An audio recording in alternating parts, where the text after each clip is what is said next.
इसका मतलब तेरे पास ब्लैक शर्ट है? आदित्य ने खुश होकर कहा तो कुणाल उन दोनों को घूरते हुए बोला, ऑफ कोर्स है। ये सुनकर आदित्य और अतिरेक बहुत खुश हो गए। उन दोनों ने कुणाल को कस के गले से लगा लिया। उन दोनों का ये अजीब बर्ताव देखकर कुणाल मन ही मन सोचने लगा, मेरे पास ब्लैक शर्ट है, उसमें ये दोनों इतने खुश क्यों हो रहे हैं? मुझे पता था आपके पास पक्का ब्लैक शर्ट होगी। अतिरेक ने खुश होकर कहा तो कुणाल कंफ्यूज होकर बोला, मेरे पास होगी मतलब? वो क्या ना, हम दोनों के पास एक भी ब्लैक शर्ट नहीं है। आदित्य ने सकपकाते हुए कहा। आदित्य की बात सुनकर कुणाल हंसते हुए बोल पड़ा, व्हाट, तुम दोनों के पास ब्लैक शर्ट नहीं है? तुम दोनों लड़के ही हो ना? इसका तो मैं मर्डर कर दूंगा आज।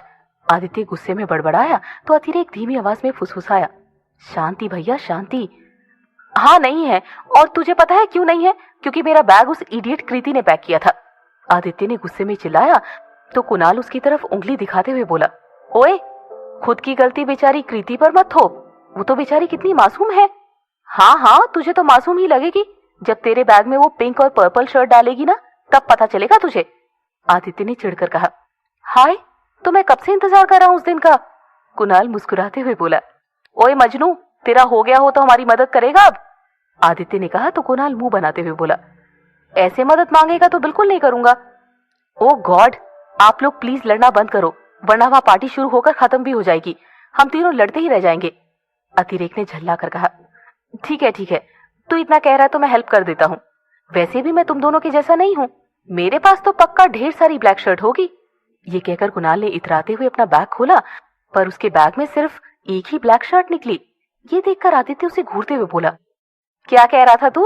मेरे पास तो ढेर सारी होंगी, ये ढेर सारी है। हाँ, तो कम से कम एक तो निकली ना, वैसे भी मेरे लिए एक ही काफी है, तुम दोनों अपना देख लो। कुणाल ने मुंह बनाकर कहा तो आदित्य गुस्से में बोला, हम दोनों नहीं, तुम दोनों देख लो, ये शर्ट तो मैं ही पहनूंगा। आदित्य कुणाल से शर्ट खींचने लगा तो कुणाल शर्ट अपनी तरफ खींचते हुए बोला, ओए, पर ये है तो मेरी ना। हाँ, पर पहनूंगा तो मैं ही, क्योंकि तूने मेरा इतना टाइम वेस्ट जो कर दिया है इस शर्ट के चक्कर में।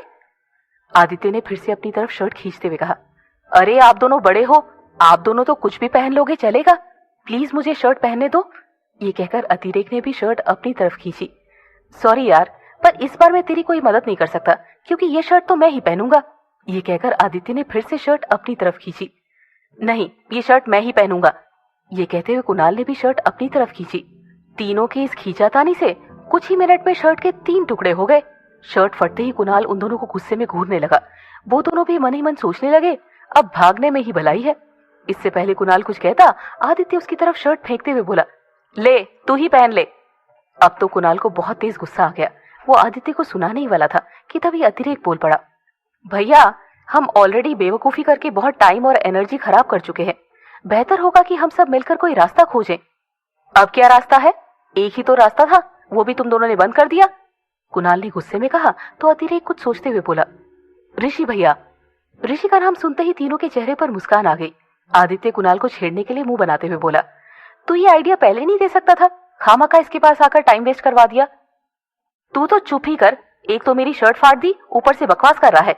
कुणाल ने गुस्से में कहा और उन दोनों का झगड़ा बढ़ते देख अतिरेक खींच कर बोला, आप दोनों लड़ते रहो, मैं जा रहा हूं, क्योंकि हो सकता है ऋषि भैया के पास भी एक ही ब्लैक शर्ट हो।